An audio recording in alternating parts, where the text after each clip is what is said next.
Welcome to Seacoast Stories, a podcast about the people, businesses, and newsmakers that make the Seacoast an American hidden gem.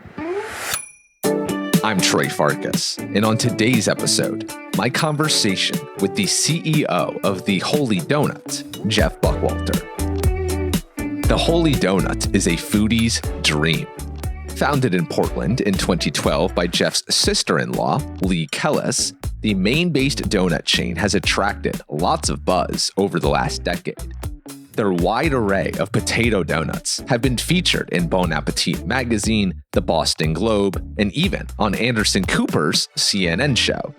Their blueberry donut was voted best blueberry donut in the country 2 years ago. And then, of course, there's the cinnamon sugar, maple bacon, fresh lemon, and their most popular flavor, the dark chocolate sea salt donut, among many more.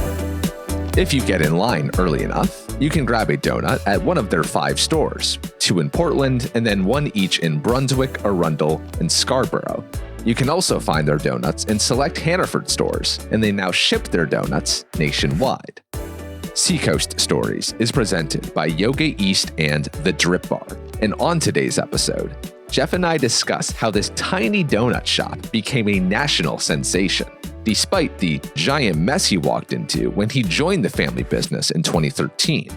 Plus, how the Holy Donut has nearly gone under multiple times, the painful lengths, literally, his team goes to ensure quality of the donuts, what the potato donut means to the state of Maine, and why, even if the Holy Donut always looks perfect on the outside, it oftentimes doesn't feel that way within their 4 walls. But before all that, some background info. Jeff was born in Indiana and moved to Maine in 1989. He attended college in Maine, where he would first meet Lee Kellis, the Holy Donut founder, who then introduced Jeff to her sister and his now wife, Elizabeth, shortly after. Alan Kellis, who you'll hear Jeff reference multiple times, is the father of Lee, who was also integral to the Holy Donut story. After graduating, Jeff built himself a lucrative career in construction, sales, telemarketing, and then at a resort in Maine. Before joining the Holy Donut in 2013, Jeff was earning $250,000 per year. But, like many other guests on Seacoast Stories, Jeff left his career behind because he just couldn't take it anymore. I worked with a lot of people who just maybe I didn't vibe with, maybe weren't as forthright, honest, maybe some unsavory sales characters. And I just felt like, what am I doing? And it was stressful. It was an everyday, moment-to-moment business, no off time, and just filled with, people that I just didn't vibe with. So I did feel stuck for a number of years where I'm the sole, if not primary provider for the house.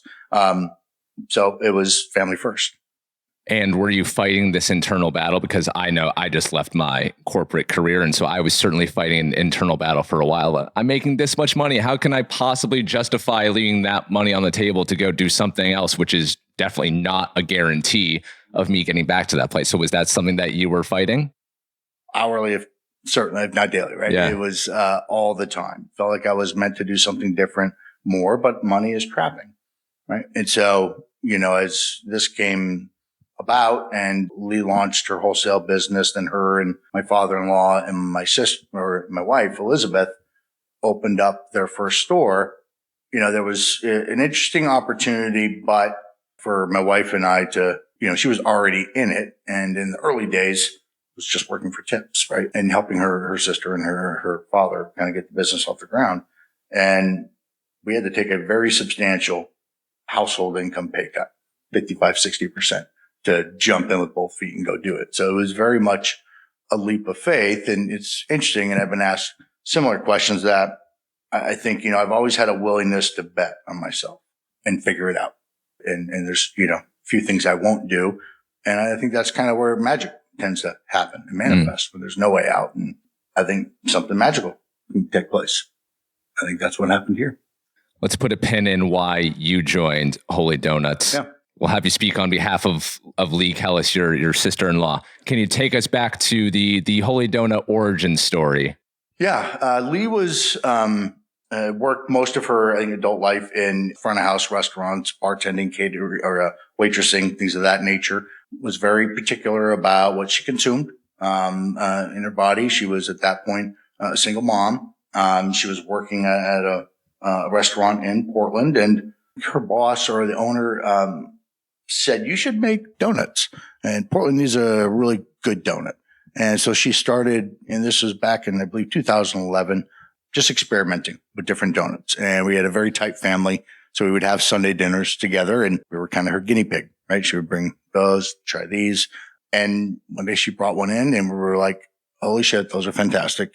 You need to be selling those." It was a cinnamon sugar Maine potato donut made with Maine russet potatoes. We call them rice potatoes, mashed is how we kind of explain it to people who maybe aren't in the food business, where it's a boiled potato. You put it through a cheese grater like mechanism. It comes out like little pieces of rice. Right? And so she was in her kitchen at that point in time. And she was making them and finally got a Coffee by Design, on India Street, who had multiple 3, 4, 5 locations across the Portland network. And they gave her a shot to bring a dozen a day, and that turned to 2 dozen. And some of the other Coffee by Design locations jumped on, and then she started to create a little bit of a buzz. And some other coffee shops and little places started to jump on board. And she then partnered with a local restaurant who was dark in the morning. So she was able to rent their kitchen. And then my father-in-law was a semi-retired, and just showed up and started doing whatever was necessary, right? Peeling potatoes, making deliveries for wholesale, whatever that was. And then eventually they said, "Well, you know what? We should open a shop." And that was 2012. Of course, at that time, no bank's going to give anybody money for a restaurant. Right. Because I'm wondering, and especially, post-recession time, potato donuts, are those a thing? I've never heard of those being a thing aside with the Holy Donut. They are. Well, Maine in general, potatoes was the largest cash crop. So lots of things were made with potatoes just by virtue of that's what was there. A lot of people have heard of potato bread, right? Traditionally, as far as I know, particularly at a high scale, that's made with potato flour. But potato donuts were a thing. We hear people that, come from the county, as they say, which is the Aroostook County in Maine. That's where most of the potatoes in Maine are grown. And they're like, "Oh, my grandmother used to make Maine potato donuts. She used to make potato this. They used to make potato that." And so that's where, this older recipe that, we kind of tweaked and made her own. And that part was just genius. And we opened up our first shop. And then when I came aboard the second, putting Maine potato donuts right at the eye level, right? As people were walking down the sidewalk, people came in and like, "What are you talking about?" Right. What is this thing? And so there was had a very inquisitive vibe to those words, which is now why it's in our logo. And people were just blown away. They're like, "I've never tasted anything like it." I didn't realize Maine was that potatoes were such a huge part of Maine's biggest agricultural crop. Well, I guess maybe marijuana is now, who knows? But that's, Orida is there. And, we have a pretty large potato industry in Maine. Wow. So she does start selling these at the first Holy Donut shop in Portland. Take me back to, you were on the outskirts looking in at this time. I was, and I would meet with the early days. Or I would meet with Al and just about basics. I'd never run my own business, but I had ran big business units, right? Or managed, 8, 10, 12 different resorts from afar, managed employees from afar. So I knew about financials and P&Ls and, all of those things, which was just not necessarily a strength of Lee and Allen's. And so, I was on the outside. My mother-in-law, Cynthia, put up the money, still very much on a shoestring budget. I think it was like $50K. Wow. And we took over an old little sandwich shop, or I say we, at that point it was them. And it was a lot of bubble gum and duct tape, right? To be frank, to get that up and off the ground on such little cash. And what was the feedback from the public at that time, stumbling upon this shop doing this thing that had never really been done before? Really took off like a rocket. Really? Right. There was that, initial buzz with the wholesale. And then, Portland hadn't necessarily yet become the Portland we know today, right? Portland really took off in like 13, 14, 15, 16, becoming that premier destination in Maine. And why did it take off around that time? That's a great question. I think more and more talented people in the food and particularly the beer space really planted flags in Portland. I want to say it was 2014. Bon Appetit gave Portland the moniker the foodiest city in America. It's a magazine, right? Yeah. And also, I think that year, maybe the year right near then, also it was the microbrew capital of the United States. And then, so as more attraction came to Portland, Portland was usually like a stopover on people to go play in the wilderness, go up to the county, go down east, go to Bar Harbor, go to Sugarloaf or Bethel or whatever they were doing. And then Portland really started to become a full vacation destination. And in Portland's Old Port, which is the primary attraction in the Portland area, lots of little shops and great restaurants, breweries, and right on the waterfront, right? Just kind of quintessential northern New England. And you started to see bigger hoteliers starting to plant flags there. And then it just kind of grew and we just caught it perfect, right? As the saying goes, timing is everything. And that was part of my entry, right? As Alan would constantly say, like, geez, we need some help here, right? We're doing this. And, I'm like, okay. And I saw lines, I saw the things, and I was not privy to any financials per se, other than just shop talk around the kitchen table. And I'm like, something's here, right? And so Liz and I talked ad nauseum, understanding I wanted to get out of what I was doing. And I felt like there were some legs and I could bring value to the organization from just managing it and setting up what ended up being a lot of systems and protocols and things of that nature. So, but there was not enough money coming through that one shop to support, even come close to like providing an income where I could make a living. Right. And so we're like, okay, well, let's open another shop. And so we opened our second shop in the Old Port on Exchange Street in Portland. In retrospect, we had no clue what we were doing. So we had no business in doing that, but who knows what would have happened, but probably we're not sitting here talking because we had a presence at what was the nexus of the Old Port, right? Intersection of 4th Street and Exchange Street in downtown Portland, quintessential cobblestone streets and just beautiful. And to show how little we knew, fit up again, nobody would lend us money. So it was, bubblegum and duct tape. Right. But I mean, you were having lines at the door for that first place and people were raving about it. What I didn't know at that point in time was that we had no financials. Right? Yeah. There was no tracking of anything. We didn't know what the heck we were doing. We didn't open until Halloween, end of the season, right? Which was just crazy. So riding that wave into the off season, which in Maine, particularly in Portland, if you're a seasonal tourist market business, the adage is you run around with your hair on fire from like May till October, making as much hay and then trying to white knuckle it through the winter. Yeah. Right. You're talking about the second shop? Yes. Okay. So the second shop, we didn't open until the season was already right. Smart. So it was just horrible planning, right? In general. But it was just, then 14 came and people just started flooding into Portland. And I've always said like this whole thing we're doing, I think it's just been sprinkled with a little pixie dust from the jump. Lots of people make delicious food and do awesome things in Portland that didn't necessarily get the fanfare, in my opinion, that we did. So for that, we're terribly fortunate. And we rode the wave, right? Portland, as it was growing as a destination, and it was, top 5 or 6 places to vacation, places to live, and it just boom, right? In that 13 to 17, 18, 19 type of time frame. And we caught it just right. Now back to you and before you guys opened that second shop. So you took the leap from the old career to go join this very new thing, which had some legs to it, but as you said, no financials. So no semblance of a real business here, aside from just really good donuts. So what gave you the confidence, the push to finally come to join the Holy Donut when you probably could have had other opportunities to make some good money and provide for your family as well? I could have. I think it was a lifestyle decision, right? I was making plenty of money, but unhappy. And then, of course, when I told them I was leaving, then they offered me more money and my higher level job. And I was like, no.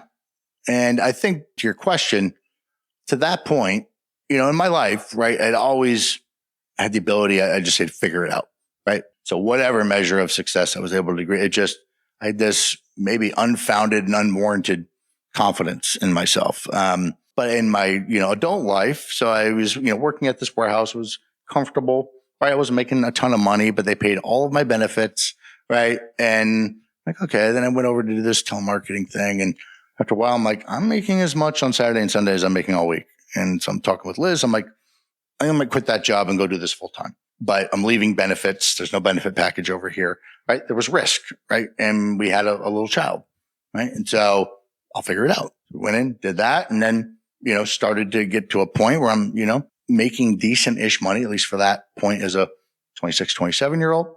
And then next opportunity with timeshare company was, again, no benefits, but I saw opportunity. I saw the pay plan, and I'm like, I can crush that. And so at that point, we actually had our second child, Griffin. He was still in diapers. And I was like, are you crazy? Right? We have a family, we have a house, mortgage, cars, kids. And I'm like, I'm going to figure it out. Right. And so I went and jumped in with both feet and figured it out and built a career there. Ultimately, one I didn't like and I had to walk away from. But yeah, I had confidence in my ability.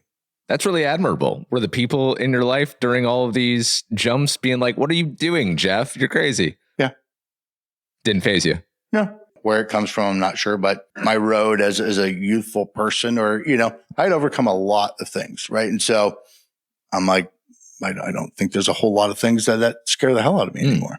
Like what? What did you overcome? I had maybe a less than desirable childhood with, abusive environments, alcohol and violence and those types of things that I was fortunate enough to understand that I needed to move away and separate from those things. So I created a great deal of distance. Maine helped with that. And, unfortunately, my other siblings didn't fare so well. And so I consider myself lucky.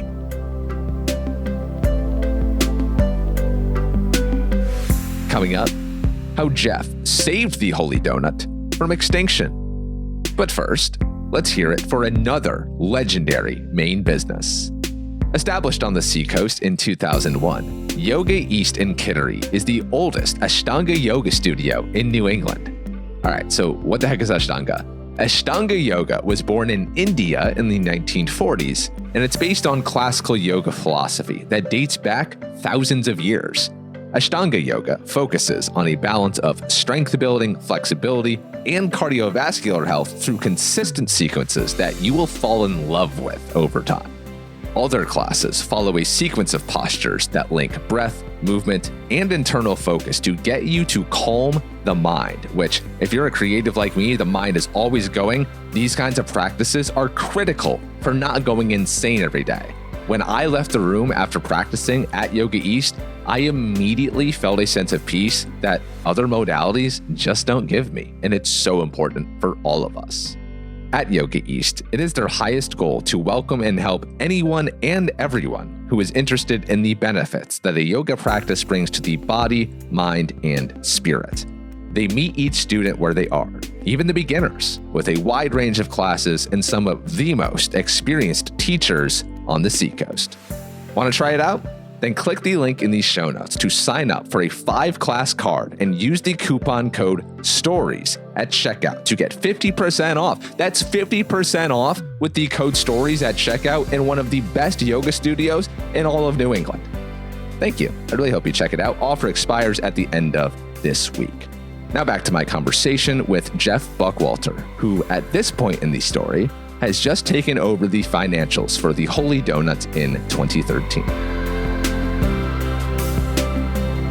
I get in there, it's a teeny tiny little office, and it looks like a single man running an office. And I'm like, okay, well, show me your financials, right? I might as well start looking. What are you talking about? There's invoices over there, and I'm like, no, like QuickBooks or like, nope, we didn't have any of that. Nothing. It was a shoebox business, no handbook, no training manuals, no protocol standards, ethos. Right? And so then were you like, what have I got myself into? Yep. Like, what the fuck? I'm like, okay, I'm laid out. I guess I'm building out, all the P&Ls here, and all the GL codes. And they had an accountant that would wrap things up at the end of the year, right? But wasn't active in the business. And so I'm like, Chris, you need to come in here, right? And so he's like, yeah, no, here's what I do at the end of the year. And I knew enough to be dangerous, right? I'd never built financials before, but YouTube was a thing, right? And so we got QuickBooks and I started building out all the GL code, data entering everything, all the invoices, and then, kind of fielding complaints from the staff, like, oh, this is not organized. And why is this different every day? And they started digging in and I'm like, okay, well, where are all these Hannaford receipts from? Well, we go buy ingredients over there all the time. I'm like, are you kidding me? You can't be buying retail ingredients, right? And so they weren't connected with a distributor. They were doing some work with lots of different ones, but it wasn't, in an organized manner. And so I'm like, okay, what's it cost to make a donut? Right. And the only cost I had is what it took Lee in her kitchen. And I'm like, no, what are our costs now? Right. And so that was months long of just building out that infrastructure, being HR, being data entry, being all of the things. And then I'm on call for every position, no matter what day or time. Yeah. Going back, what we found is that, like, for instance, wholesale, we were, we were way underpricing the product. We had no idea what it cost. What did it cost, the donut at the time? It cost like $1.35 to make it. And we were selling wholesale at like 99 cents. And so, not great.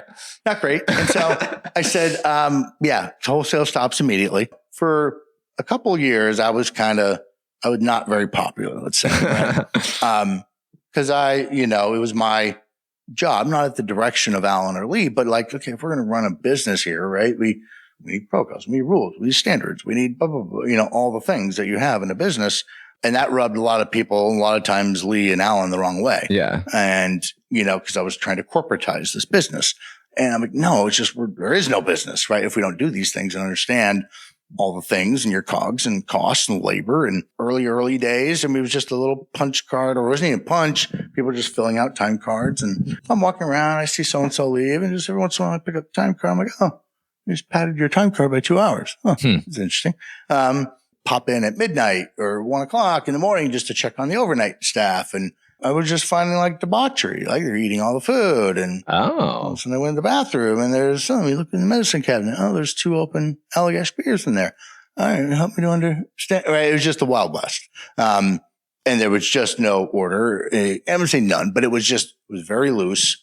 And there were just ample amounts of structure and accountability that had to be put in place. A lot of people were friends, with Lee, the owner. I think everybody does that and probably goes down that road of hiring your friends. I would never recommend that. Mm-hmm. Family business is hard enough. You don't want to insert friends. And we just had to change a lot, and holding people to account with kindness, which is part of our culture. But a lot of people had to go. I had to turn over a lot of staff that just did not want to do it a new way. Now, This was a family business. So was this affecting the family dynamic? Oh, yeah.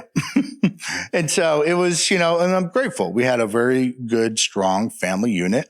I can remember my father-in-law and I having knockdown, drag out arguments, but then we could laugh and have a beer.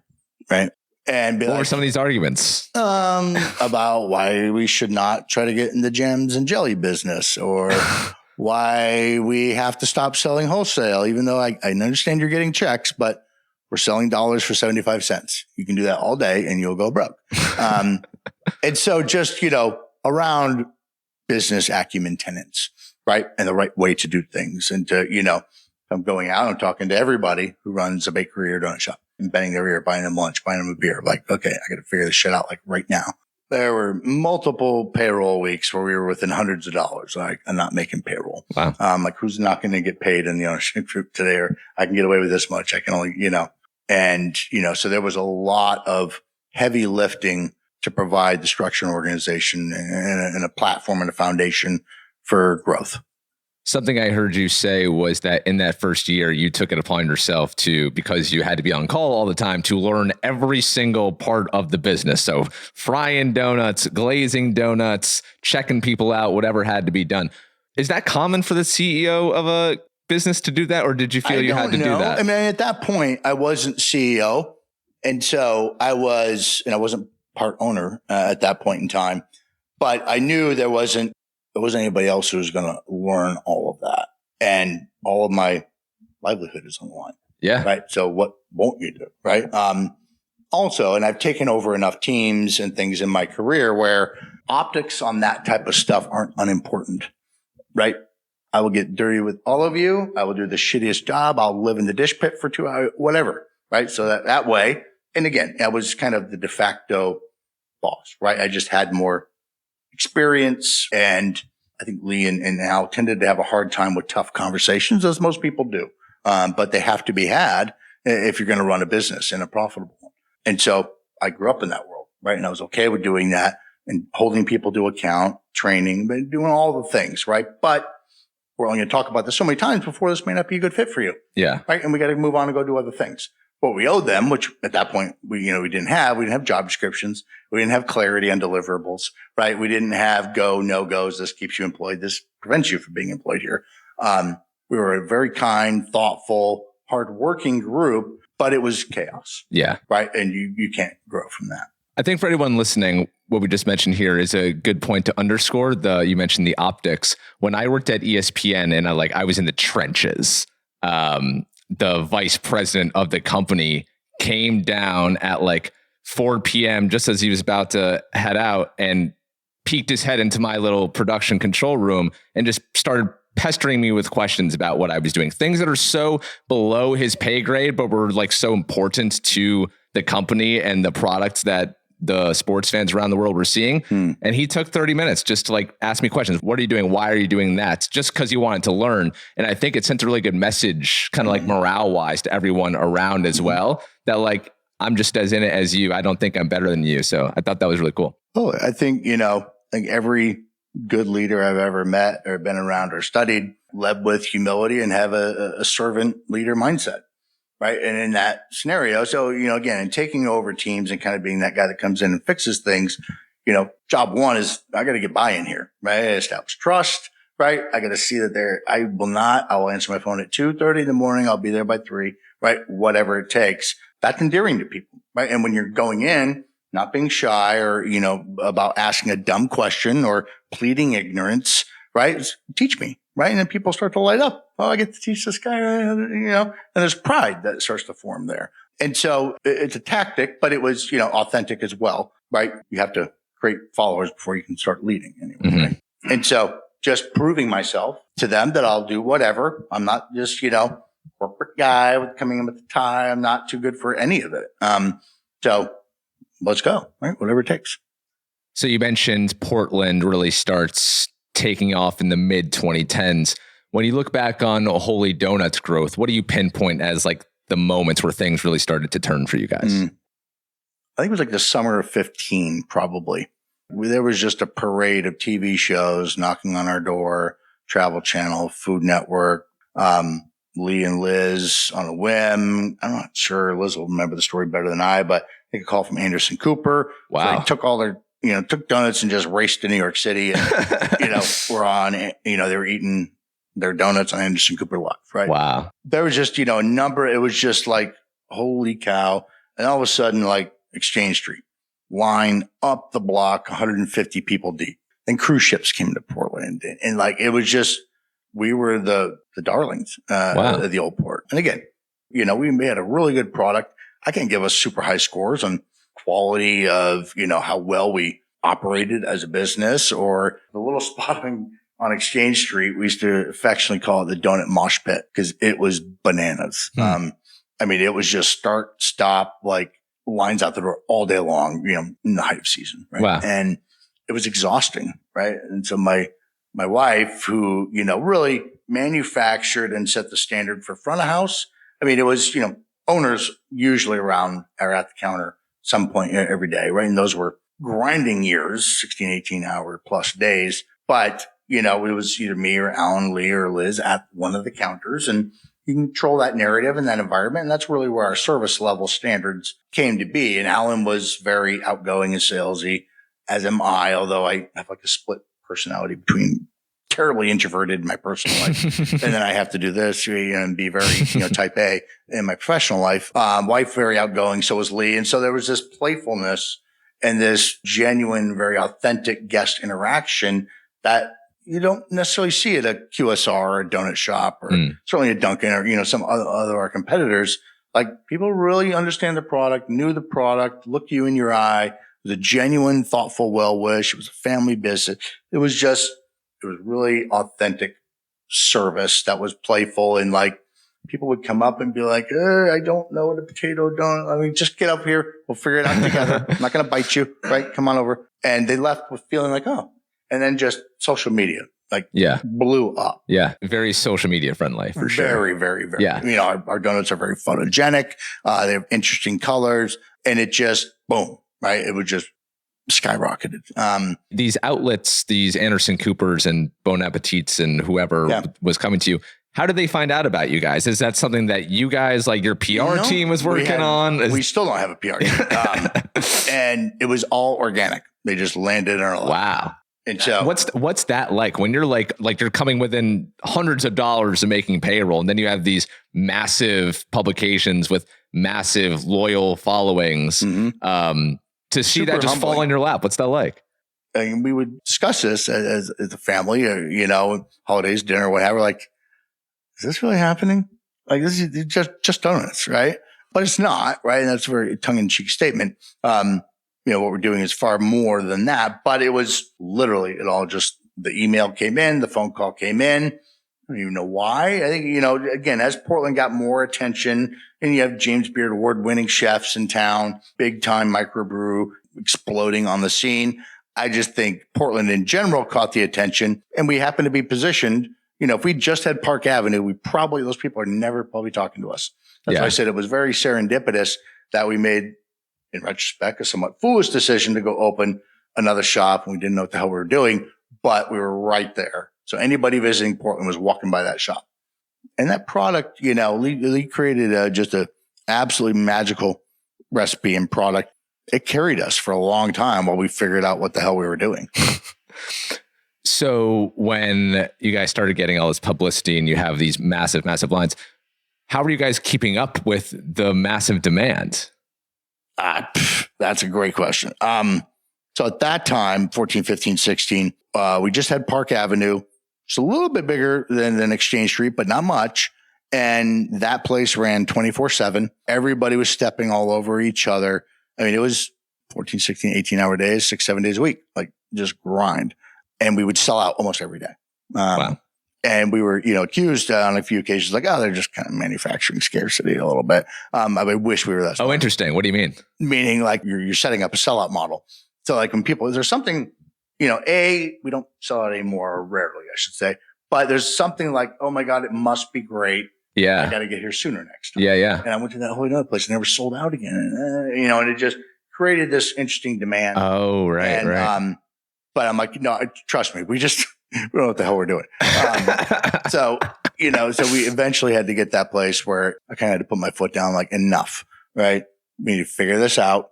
And people were starting to come in and be like, we drove for 3 hours. I'm like, we owe it to those people to figure this out. Oh, right? Wow. What our demand is, what our inventory is, what our replenishment triggers and times and lead times are for all these different flavors and types of donuts that we have. And so, we eventually got there, and now there's a requirement, right? You have X amount of overage product every day, which we budget and account for to make sure that if somebody is making a pilgrimage here, that we got something for them. Oh, very smart. But also we have a premium product. Right? Yeah. So if you wear too many, there goes your profit for the day. Right. And then how does the weather behave? And okay, that cruise ship was going to come in. Now it didn't, or we didn't have one. Now one did come in, right? Or it's raining really hard, which impacts us differently than if it's drizzling, or if it's, it was this whole crystal ball on like, how do we forecast demand? Yeah. And I mean, making all these donuts at scale, hand making all the donuts, right? At that time, yes. Exchange Street Kitchen was like maybe the size of this rug. We became masters at maximizing space, efficiency, and just on a busy summer day, I mean, we would have over 1,000 transactions in that store and sell 5,000 donuts all made by hand. Wow. How many people are making those 5,000 donuts? 5 or 6, maybe. Wow. That's crazy. It was bananas. And literally it was just like, it was a mosh pit, right? And so I remember we hire new people and let's be like, okay, right? Where's your water bottle? You got to hydrate your hustle. You got to be ready. And so we're about to open the doors. Everybody keep your hands inside the ride. Do your finger stretches. Right. Just, okay. Are we all stretching? All right, let's go. And it's interesting, in the early, those days, and we still have those days. This is the height of our season now. We're much more well equipped to handle that. And we've been tested, but you would just see high school kids or college kids wide eyed and be like, overly romanticized notion of what it meant to come work at the Holy Donut, right? A lot of people thought, I get to do cool, creative things, and sure, but you're also going to sweat and work your ass off. Yeah. And so it was like, I didn't think it was going to be like this. I'm like, yeah, this is what it's like. Buckle up. So but we found that right recipe and that right crew that could do it and do it ad nauseum. And, it's one thing. So in the early days, we didn't abide by, I'm sure people weren't breaking enough time, per hour, weren't stretching enough and doing all the things. But, you have good customer service for the first hour or two, but after 6 hours, and that's answering, which one's the potato donut for the millionth time that day? Can you still smile and go, oh, that's a great question. Let me tell you, they're all potato donuts, right? It's work giving good quality, authentic, genuine service at volume. Yeah. And this whole time, just serving donuts, right? Donuts and coffee. No breakfast sandwiches. Breakfast sandwiches no bagels. At some point. We did a very brief stint with a bagel, some meat pies. We did some other little things. Almost everything went into the fryer. We had a pizza thing that we tried. Oh, yeah. It was delicious, but we weren't pizza people or, we had a really good breakfast sandwich. We messed around with hash browns, right, which is a natural tangential product. Yeah. Main potato product. And did other things. And we tried sandwiches. We tried soups and, but it just never took off. Whether or not we did it the right way in those early days, I can't give us credit for doing it the right way and trying to fold that in without stepping on the brand. And so there's other, opportunities there, I think, future state, but it's a little bit of the KISS principle too. Yeah. But it does maybe, not maybe, I think it does present a challenge in monetizing the afternoon, the latter day part, right? Outside of your traditional donut selling hours. That's when, wholesale and event orders and all of that really kind of started to blow up for us. We do, well over 100 weddings a year. Turn away that many. And so just finding other channels for donut eaters, really, right? And yeah, so that is our primary focus. We are always, I think historically I've undervalued R&D. And post-pandemic, that became much more important. Mm-hmm. And that was easily the most challenging time for our company is surviving that mess. But yeah, it was pretty much simple. Donuts, different types of donuts, of course, and coffee, and then espresso entered the scene at Commercial Street. But yeah, no really other channels. Why not? We couldn't handle what we got. Right? Yeah. We're going to do more. Right? We're going to take on something, which again, Lee and Alan frequently wanted to do, and it was then my job to be like, we're not even doing this well yet. Right. We're going to water down this, and then. But it was, so it's healthy doses of discipline and, also internal arguments. Yeah. Family members. And again, with, at that point and over the years, we get into 15, 16, 17, I was more ensconced in ops, right? Yeah. Than maybe Alan and Lee were. So part of that was, and they were at some point along the line, I became a 10% owner, with equity, and then ultimately a 25% owner once Alan passed and he divvied up shares. And, so now, I'm jumping ahead here a little bit, but there was a point where I was like, I can't do all of it and everything for 25 cents on the dollar. So, and Lee was kind of becoming a little disinterested after Alan passed. I'm like, listen, I need to have majority ownership. Or Lee was talking about going to maybe do other things. And I'm like, we'll do that and I'll run with it the rest of the way. Right. And so there was that change of control a little bit, but it was, I'm glad that we all had a level of, particularly me, ignorance on just how hard food is. Yeah. Right. It's a game of nickels and ounces. And had we known, right, maybe we wouldn't have got started. And I think, as I talk to other maybe young entrepreneurs, there's some value in not knowing all of it. Oh, for sure. Right. Because you might get scared off. Right. If you knew everything ahead of time, you'd be like, I'm not going to do that. I'm not going to do that. Right. But just get started. If they don't have a QuickBooks, I'm actually not going to take over their finances. If I had done my proper due diligence, maybe we're not sitting here. Right. But it was, we willed it. So you had your first 2 stores in Portland. What was the next one and why'd you open that?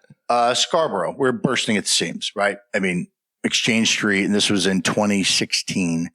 I started looking. I'm like, we are not, our year growth was just ridiculous. I'm like, we are out of space. Like Park Avenue operates 24 hours a day. We're already selling out.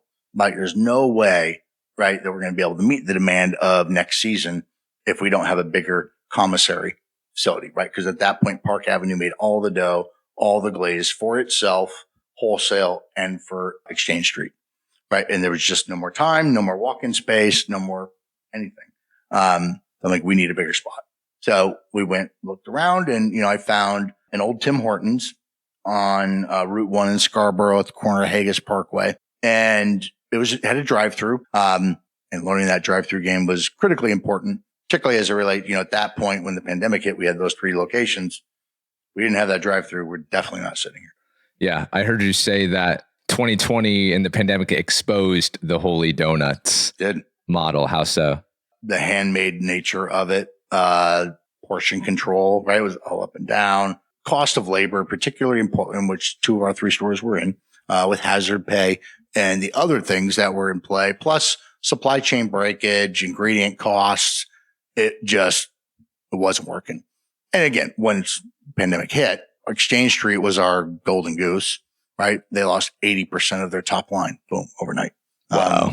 So did Park Avenue, and then the shelter in order and all that shit. I mean, everybody was just, I've never seen, it was very interesting as you can step back and look at it now, socioeconomic experiment, like how do people behave when shit hits the fan? Right? Weird, right? Yeah. And just so many fear-based decisions. And there was a lot of fear mongering going on in the press and all the things, right? And it was mayhem. And so having to react and pivot quickly and get with all of our landlords and ask for grace, right? Give me 120 days. I'll make you whole by the end of the year. Right. But I can't survive this. Right. And thankfully, all of our landlords, right, were down. Right. Good. And we made them whole. Right. And then you had, all the government stuff, EIDL, PPP, all that, stuff that we had to take advantage of most all of it. It was just, absolutely a bomb went off on our wildly profitable business. In the dark days of COVID, did you think, oh boy, we might be done? Yeah. Oh, absolutely. Yes, is the short answer. And on the other side of that, it was just a series of just unfortunate events. Late 17, Alan, patriarch of our family, he passes away of pancreatic cancer. And then in 19, my mother passed. And then, 19 into 20 is when Lee and I and Liz were negotiating, kind of this, shuffle of shares internally here. Literally, I think we inked the papers finally on February 27th of 20. Wow. Right. And a week later, right, everything goes to There's shit. So many stories like that are like, oh, on March 10th, I did this. And then and the world fell apart. Right. In 18, we took on my handicapped brother that my mother could no longer care for. And so it was just all these things coalesced, and then boom. Those were very, very, very rough years. And is that around when you guys, that February renegotiated shares, is that when Lee kind of stepped away from the Holy Donut? She kind of stepped away once her father got ill, right? And so part of, and God bless him, he was just one of the more wonderful human beings. He got more time than they thought he was going to get. And so the company was throwing off cash. And so it afforded the ability for Liz and Lee and Cynthia and Alan to go travel all these places. Oh, nice. Right. And I could hold down the fort. You guys all go spend time together, do that, whatever time Alan's got left. And so, really, 14, 15 is when I kind of took charge, right? And they went and did their things. And that was a great gift I could give to Alan, right? Because he had done so much for me in my life. And I happily and I'm grateful for that. Coming up, how the pandemic exposed the Holy Donuts business model and why Jeff feels they're on the brink of becoming a nationwide household name. But before that, I spent the weekend back home in upstate New York for my best friend's bachelor party. He's getting married in Boston at the end of the month, and I cannot wait. But you know what happens when you get 12 men together at a lake house? You guessed it. Absolute debauchery. Suffice to say, I'm not feeling too hot right now. And when I get back to the Seacoast this week, my first stop will be to the TheDripBar in downtown Portsmouth. At TheDripBar, they serve up an array of IV drips which help you with your recovery. Whether you're a stressed small business owner, gym rat, podcaster, or if you tend to enjoy one too many Jello shots at D Street, they've got NAD+, high-dose vitamin C, and immune blends that feel like armor for whatever you're battling. Plus, with high-quality, preservative-free ingredients, you know you are getting the best of the best. All right, I know this sounds out there, but IV vitamin therapy has been around since the 60s, and the TheDripBar franchise is backed by over 15 years of vitamin therapy development, ensuring safety and consistency for all who attend their cozy spa-like setting. If you're feeling dehydrated, suffering from brain fog, or groggy from traveling, or would just like to take more preventative health measures, then the Drip Bar is the place to be. Walk-ins are welcome, as are memberships. To learn more, just visit thedripbar.com/Portsmouth, the link to which is in today's show notes. Now back to today's conversation. So what were the pivots that you guys made in 2020 that have since become big parts of the Holy Donut business? Well, we had to take our product to the people. People weren't traveling, people weren't going out to eat, doing those things. We got into, doing some deliveries, of course. We pivoted in a rather desperate pivot to go into Hannaford supermarkets with a fresh product. And again, max 2 or 3 SKUs that would last 2-ish days. It was still not our product after day 2. Yeah. So we would sell these 3 packs into different Hannaford stores. Oh, cool. But we had a guaranteed sale program. They didn't want the shelves to be empty. We didn't really understand our waste element margins as well as we should have. And eventually I ended up killing the program once we, drilled down, like, these are not margins that are not worth chasing. So we paused and pivoted, created a more robust events program, and really kind of cinched our belts right around, okay, Uber analyzing every, we knew our food costs on every menu item, but really saying only the best ones are going to make it, right? We have to cinch our belts. Maybe that was a poor idea, but time will tell. But we had to batten down the hatches and make sure that we curtailed any spending that wasn't absolutely essential. So we became, I think, it's cliche, but true, that it made us better operators. And I think the pandemic thinned the herd a lot. People who either weren't running a tight business. It put us in that boat of not running a tight business. So we had to up our game and level up considerably. Or people that were just been doing it for a while. We're tired. I'm out. We didn't have that choice. We had to figure out how to operate more leanly. And at that point in time, I identified, I'd always been searching, how are we going to automate this stuff? Eventually to scale, we got to automate. And I was hung up on handmade, and all of our donuts still have an element of handmadeness, but we're also breaking a lot of people. We have a lot of repetitive injuries. You're making 3,000, 4,000, 5,000 donuts a day at each shop. You're going to have elbow and wrist type of problems. So we had to engineer that out. We tried bagel machines. We tried all kinds of things. And finally we ended up going to this company out of South Boston called Riser, who grew up in the meat packing space. This was in 19. I'm like, holy crap, that does it. But it needs a lot of custom fab, and I didn't have a spot to put it. And then 20 hit, and we're just, in what felt like fight or flight mode for longer, I think I would care to admit. Okay, who can not get paid, right? To make sure that our teams don't ever have to take a pay cut, which was very important to us. So it was, we need a manufacturing facility, right? We got to pivot away from this handmade thing. It's probably one of the worst times to be burdening us with debt, but it's that or we die. And so we ended up building out a spot in Arundel, buying the property and fitting up a very large 5,000 for us large square foot facility that was a restaurant. Made all kinds of mistakes in doing that. And this is the worst time to build anything. Yeah. Right? 2021, everything was twice as expensive. Trying to mobilize the trades was brutal. Everything was late and cost way more than we thought. Right. And, we probably easily doubled what we thought we were going to spend. So that was a drain on cash. And simultaneously in January 21, we opened up in Auburn. Again, really trying to find that next outlet. We needed another drive-through. We saw how important that was to Scarborough. And, we forecasted and budgeted a loss for year 1. I think we were maybe stretching for that market. Auburn's a wonderful place. But I think we might have been a little early, right? And I think we were foolishly thinking we were coming out of COVID in January 21. Oh, yeah, yeah. Right? Which is obviously just not the case. And so that location was losing a lot more money than we had forecasted because we're on Minot Avenue, that feeder artery into Portland or into Auburn, rather. People were going to office buildings as much. They weren't commuting as much. And all that just said, whoa, that loss combined with our way overspend in Arundel, I got to close this joint down. Oh, wow. It was brutal. After how long? A year and change. Wow. Year and a half. And that was on the heels of having to close Exchange Street, our cash cow, because it just got demolished. Right? Oh. It was not profitable. It was just. Oh, I didn't know you closed that. Yeah. We had to close that one too. And so it was, refusal to quit. tenacity, resiliency, whatever you want to, fortitude.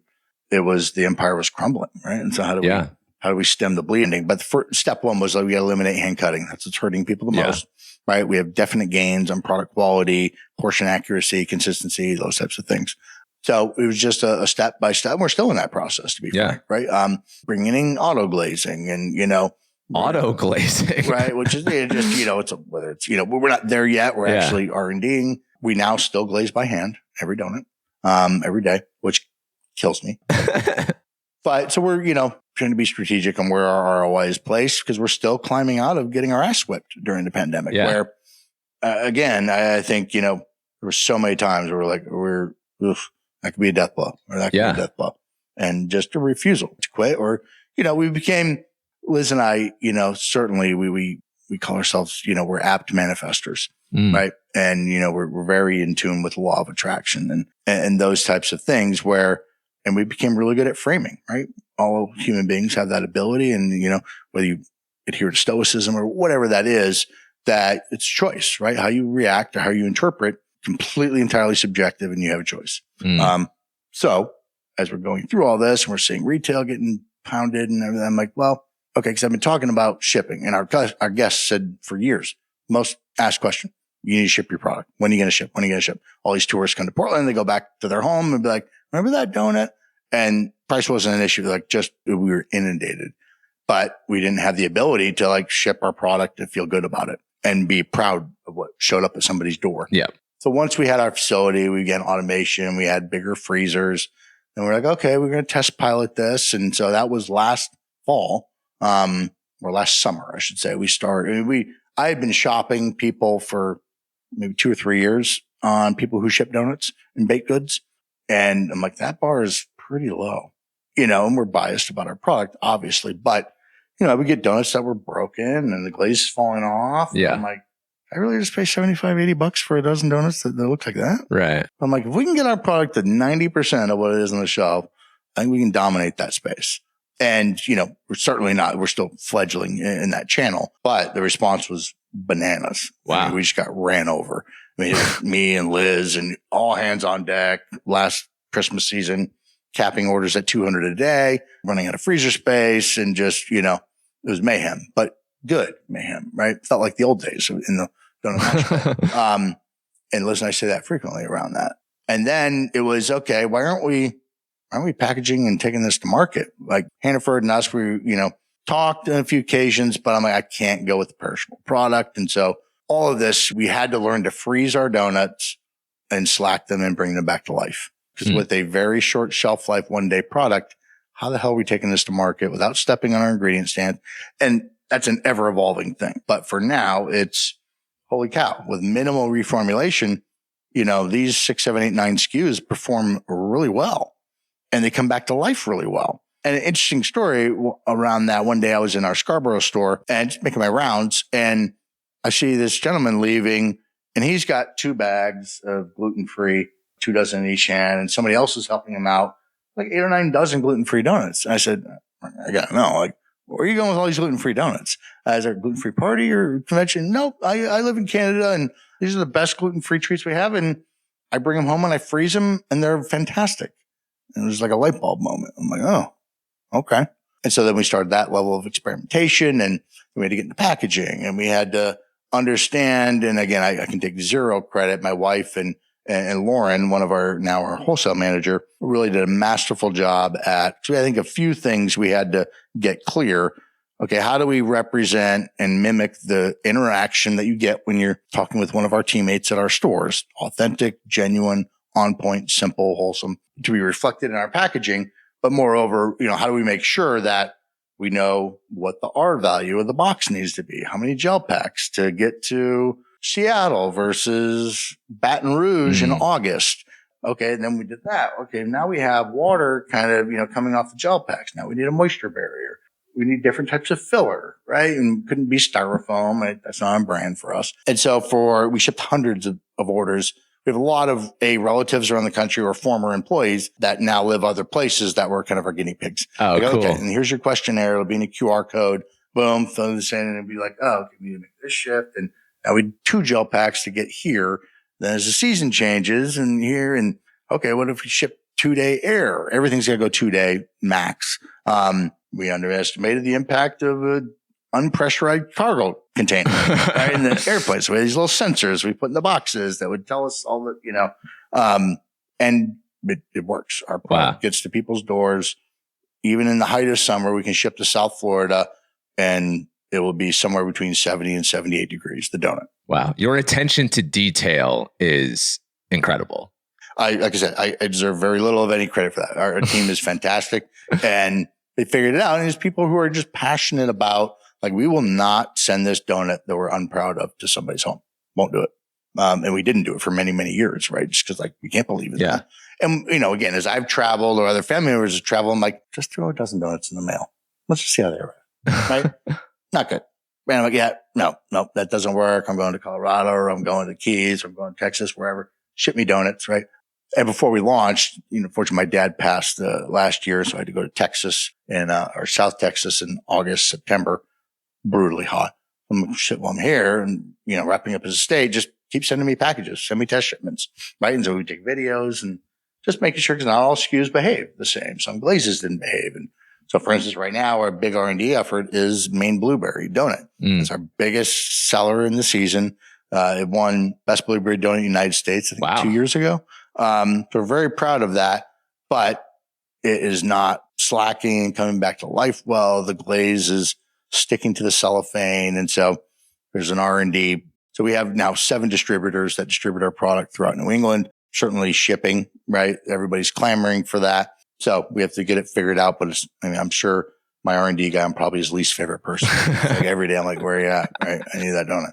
But when it's right, it's right. When we get there, we'll get there. Yeah. This experimentation and desire to get better via these small improvements is really admirable.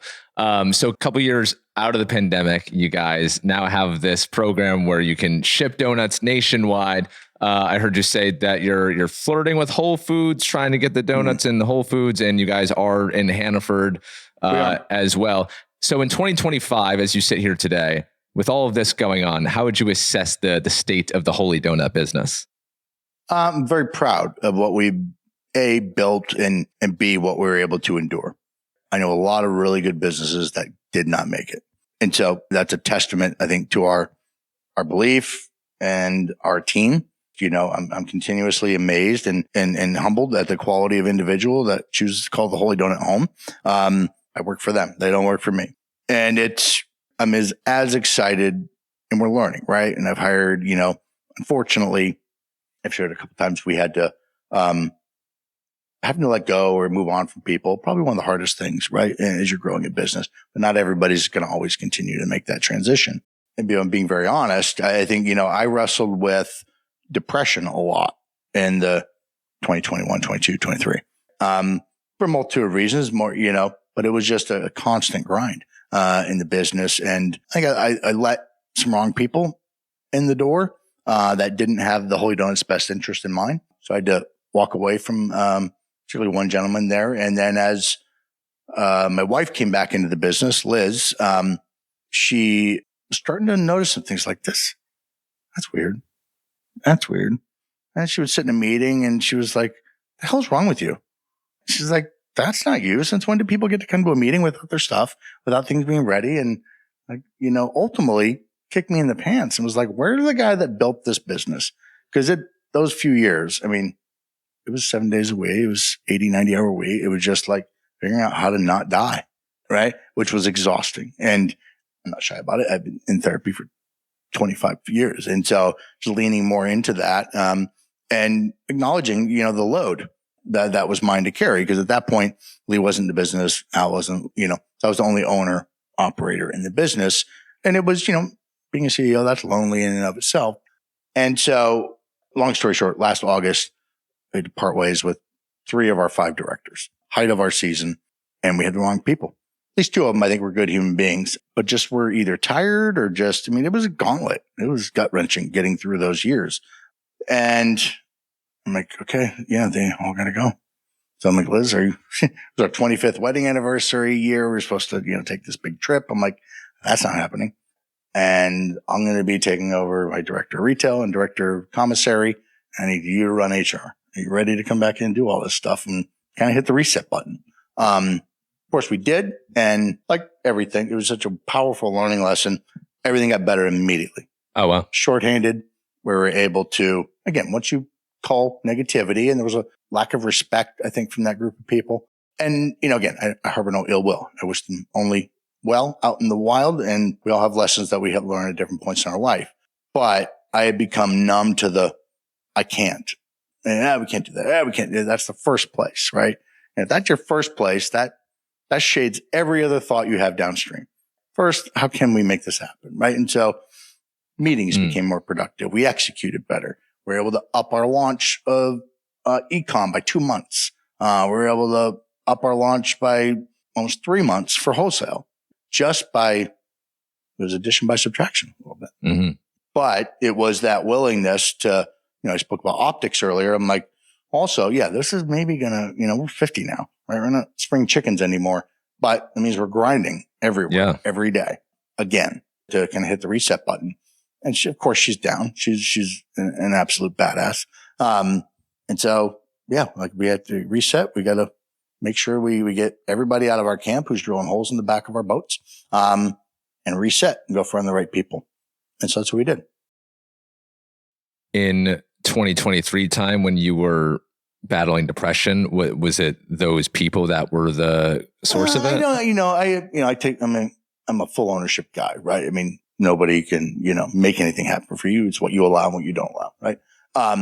But I didn't necessarily have that supporting cast that was like, oh, he's going through it. We need to lift him up.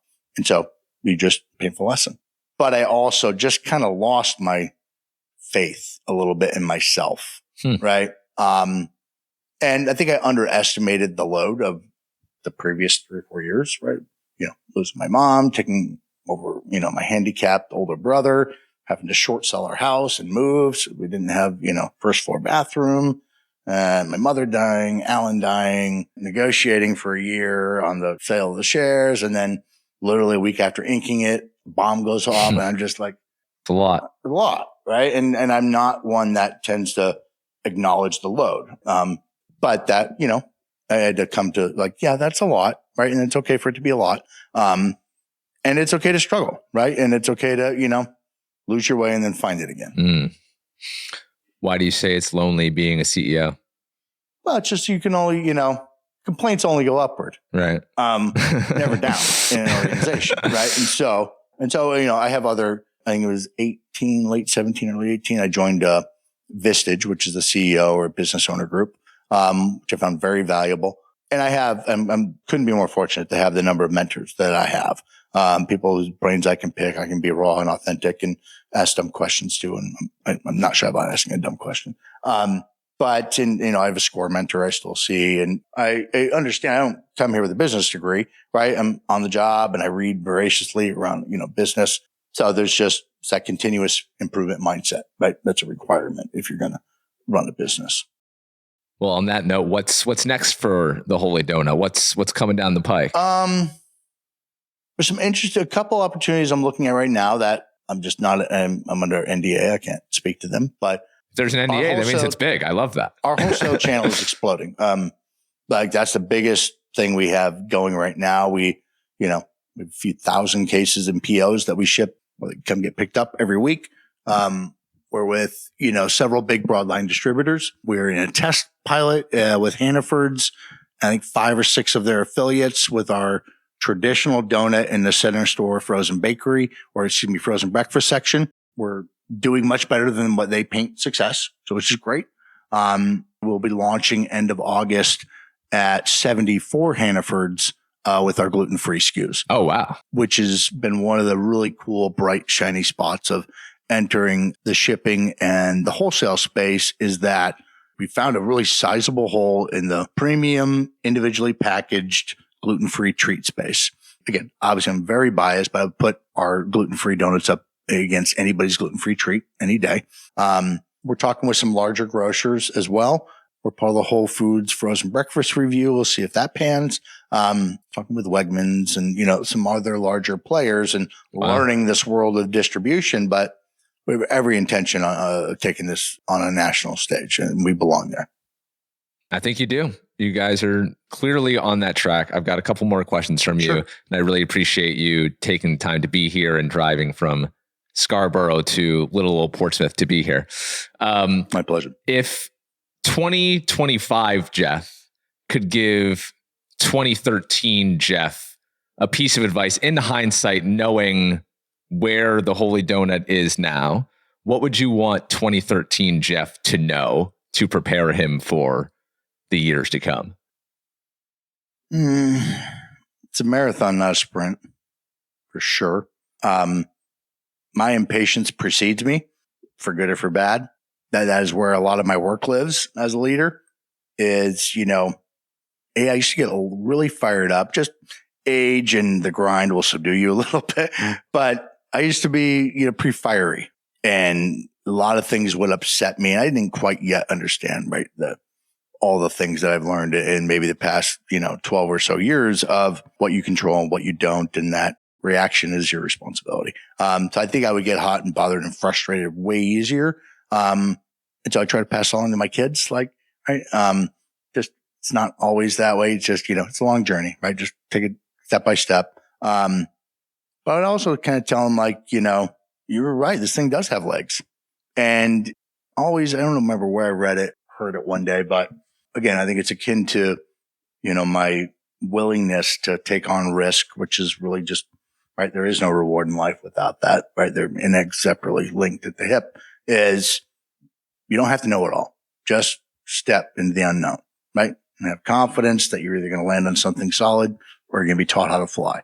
And you can drive all the way across the country with only seeing just your headlights at night, only seeing the next 300 or 400 feet, right? And depending upon your ability to adapt, if that random or something gets in your path, and stop trying to over worry and overthink about shit that hasn't happened yet. It's completely and utterly useless. And it's just, maybe don't be so serious all the time. Or take everything, to that degree. But, there's a little bit of maturity that has to creep in there in order to adopt that. Well, that is all great advice. I need your advice really quick. So you're big into the outdoors, which is probably so wonderful for you to step away from the business and recharge in nature. There's a few better ways to spend your free time. You love fly fishing. You love hunting. Yes. Now, my friends of the show, Maddie and Alyssa, hi friends, we collectively made our own lists. 300 things to do before I die, which causes you to get super granular, right? To like mine the other day was, I've never pushed a baby in a stroller. Let me add that to the list. But one of my things on the list is go hunting. Yeah. I've never gone hunting before. Mm-hmm. For someone who has never been hunting and wants to go hunting for the first time, what would you say? How do I approach my first hunting experience? Where do I go? I know nothing. Walk me through what I should do. I guess my first question would be, why is that on your list? Or what's intriguing about that? Love being outside. Yep. I've never fired a gun of any kind. So that's also on the list separately. So I'd like to do that. 3, I'm a history nerd. I was a history major. And so I know that's a huge part of where we come from is hunting. So that's something that I think that would connect me to my ancestors.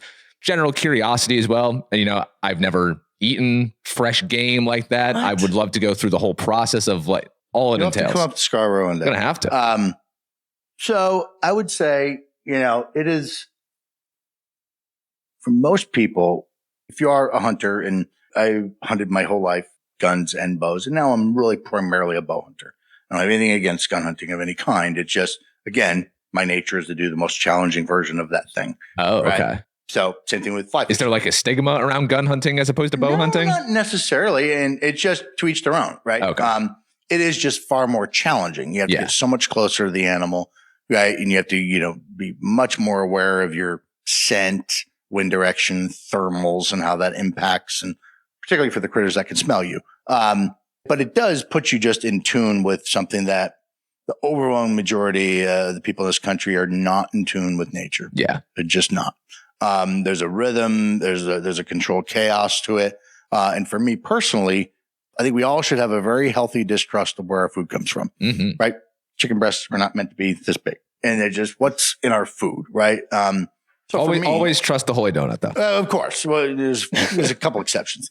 But no, big ag and food production is, we're a culture that caters to convenience. When you lean into convenience, you give away control, right?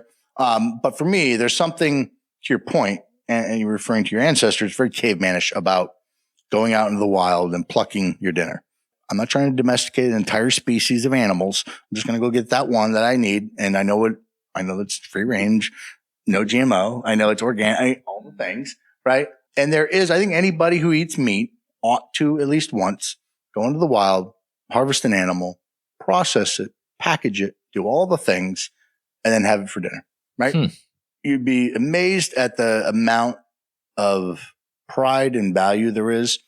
I bet 90% of Americans have no idea how to do that. Yeah. The one time I ever caught a fish, I've only done it once. I don't fish that much, but the one time I caught a fish, I went through the whole process of scaling, of cleaning the fish and deboning it and whatnot. And it was the best fish I've ever had. They all taste better. Right? Yeah. Because you work for that, right? And at home, I garden, although my garden's atrocious this year. I've been so busy, I haven't even touched it. It's 8 foot tall weeds. But there are a lot of meals. We buy very little red meat. I probably harvest 3 or 4 deer a year with my bow, and we get hamburgers, sausage, steaks, roast, all the things out of it. And, garden. And so there's lots of meals, or with fish. We did all of that, right? The salad, the beets, the fish, the venison, all of it, right? And there's something really rewarding about that. To be self-sufficient and, being an outdoorsman, I can purify water. I can make shelter. I can, as I fly fish, particularly for trout or salmon, I rarely keep them. But on my walk out, I'm like, all right, I could have fed my family today if I needed to. And it's like building a fire, right? Yeah. The cavemanish instinct is there. Great confidence builder. Yeah, totally. There's just, something about that. I would say, talk with this, if you're looking to try that or get into it, right? Don't invest a bunch of money because it may not be for you, but 95% of hunting is sitting quiet, watching the woods. Oh, really? It's that. And you're thinking strategically, and the more you educate yourself around how animals use the land and structure and food sources and water sources and all those things, right? But in the beginning, most of it is just sitting in a tree. For me, if I'm bow hunting for deer or bear or something like that, and watching nature happen, and they have no idea you're even in the world. That's very entertaining for me. Not everybody might agree with that, but it's simple, it's wholesome, and it's also work, and it's challenging. And you have to get up early, right? You have to maybe hike 2 miles or it could be 300 yards into the stand if you just walk this way. But okay, if I do that, the wind's blowing this way, all the deer are bedded over there, or at least I suspect they are. I'm going to blow all my wind through there, and none of them are going to come through here because I can smell you hundreds of yards away. So I got to loop around to a 300-yard direct route. Maybe I got to walk 1.5 miles to 2 miles to get out to protect my visibility or scent from interfering with the animals so that, they're going to walk by and feel safe. We may have to have a part 2 solely about fly fishing and hunting and being a woodsman. But Jeff, I thank you so much for joining the show today. We have one final question. Sure. We ask the same final question every episode, every week, and it's brought to you by David Higgins, local Seacoast resident and the official investment office of Seacoast Stories. Jeff, if you were to leave this earth tomorrow, what would you hope people remember about you?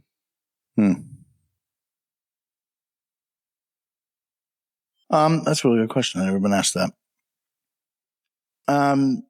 Hopefully they say that I was helpful. I was authentic.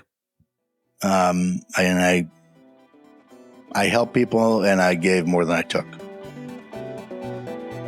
I'd say you're doing a good job of that. Thank you so much for joining, Jeff. It's been my pleasure. Thanks for having me. That's Jeff Buckwalter, the CEO of the Holy Donuts, which has locations in Scarborough, Arundel, Brunswick, plus 2 more in Portland. If you don't feel like making the trek up north, you can get some of the nation's best donuts delivered to your home by visiting the link in the show notes. If you enjoyed this episode, please do us a favor and send this podcast to the foodie in your life. Every time you tell someone about Seacoast Stories, it helps us on our mission to bring the Seacoast closer together, one podcast at a time. And if you see me around town this week, perhaps at Treeline Outfitters, Blue Harbor Coffee, or Tino's, please stop me and say hi. I would love to hear your story. Until next Monday, everybody, have a great week. Live free. or die.